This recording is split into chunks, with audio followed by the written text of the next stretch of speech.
the most requested item of the season, and that is the concrete goose. Of course, this has gone viral in the past several months. If you're not aware, people are going nuts about having a goose statue, and then they put the different outfits on it. That's actually been something that's been done since the 80s. My family used to make different goose statues back then with our big shop and sold a ton of them.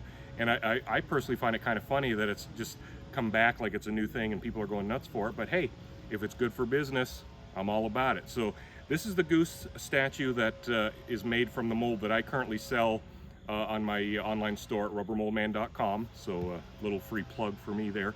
But I'm going to show you in this video how I paint this, because this has a lot more detail than most of the goose statues that are out there. Most of them are very plain, don't have a lot of detail. I like this design because by the time it's done painted, it looks so much nicer than your average goose statue out there, especially those plastic ones that are coming over from China that look like they were painted by a 5-year-old with a spray can. This is going to look a lot nicer. So before we get going, I just want to explain that the first step here is, of course, it already has a black base coat. Be sure to click the link somewhere up here. That's going to tell you exactly what you need to do to get a proper base coat. That is super important, again, when doing these statues, because you want this finish to last for years, and it all comes down to a proper base coat. So now we're going to go on to the next step, and that is dry brushing the white on the body. Let's get to it. All right, let's go ahead and put on a heavy dry brush coat of white. And it's really up to you how heavy you want to do it, but you see with that black base coat, you see all that detail just pop out on the goose. And that's the reason I like doing a darker base coat, because it makes it easier to paint. You see all that detail.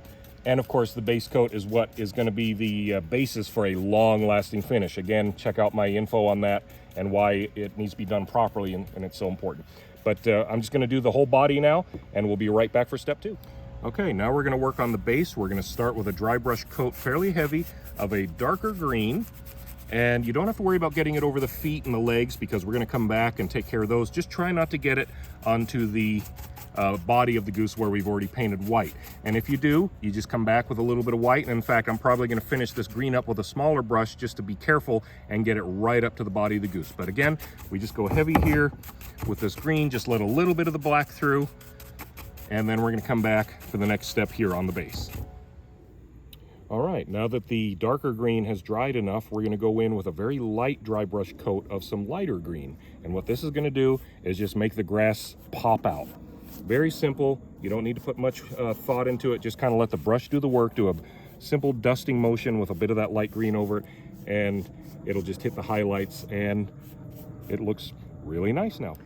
Now for the beak and the legs and feet as well, I'm using a mixture of kind of an orange and a brown. It's really up to you how bright. Some people make the beak more yellow. I tend to start with orange, and then I'm going to come back with a bit of yellow, but we'll get to that.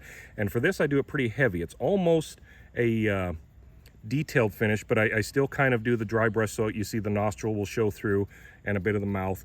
And this is the paint's very watery. I'm gonna have to come back here and do obviously a second coat, but that's really all there is to it for the beak. I'll come back, do that second coat just like I did, so it's well coated, and we'll take it from there. Now we're going to use the same color paint that we used on the beak here on the legs and feet. And again, I'm going to do it pretty heavy, just letting some of the black show through. As you see, some of the green is on the feet because of the paint on the base. I don't care. I'm just going to paint over it. Wherever the green is, I'm going to make it sure it's extra heavy so that it doesn't show through, and just let a little bit of that black show through. Again, this is a very watery paint for some reason, so I'm going to have to come back and do a second coat probably just to make it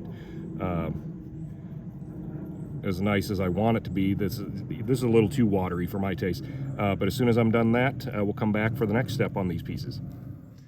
Okay, now we're going to finish up the feet. Now they're most of the way dry. I did come back and do a second coat since that orange color was pretty watery, but now what I've done is I've got a bit of yellow paint that I've mixed in with that color I used already, and we're just going to kind of go over the detailed parts of the foot here and just kind of make them pop. Again, just let the paint and the brush do the work for you. As you see, you don't have to really have artistic skill for this. It does it on its own for you, and it just makes the foot look all that much more detailed. And no, I'm not going to put it down in there in the webbing. We're just going to stay here where the detail is, and that's pretty much it. Now you can do this with the beak as well. However, I think the beak on the goose right now looks great as it is, so I'm just going to do this yellowish coat on the feet. Now this next step is not necessary. You could just leave it as is, but I like to come back in with a little bit of gray paint. You can use brown, black even, and just do these little talons or the toenails of sorts on the goose's foot, and that's all it is. Now it's time for the eye, and of course I'm going to use my simple eye technique. Again, check out my other videos where I go into depth on how I do the simple eyes. But I'm going to do something here that's totally optional. You don't have to do it, but I often will do it on like feathered animals that are all white, just to bring out the eye a bit more. I'll take that brush that has a bit of that color I used down on the foot or on the beak, and I make sure there's next to no paint left, and I'll just kind of gently go on the outer edge of the eye here, and just kind of get the outer area of the eye. And don't worry, I know it looks messy now, but I'm going to do something here. I'm going to come back with my finger here and just kind of wipe off some of the more, maybe get a little more color on there. And what's going to happen is when I go to finish the eye, that's going to help the eye stand out just a bit more and get a little more color on the face. Again, completely optional. I just like the way it looks personally.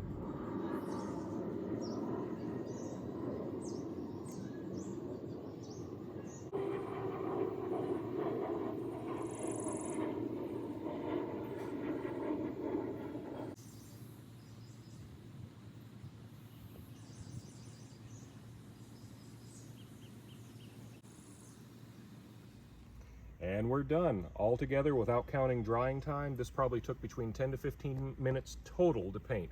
So now the goose is ready to go out in your yard as is, or you can dress her up for any occasion.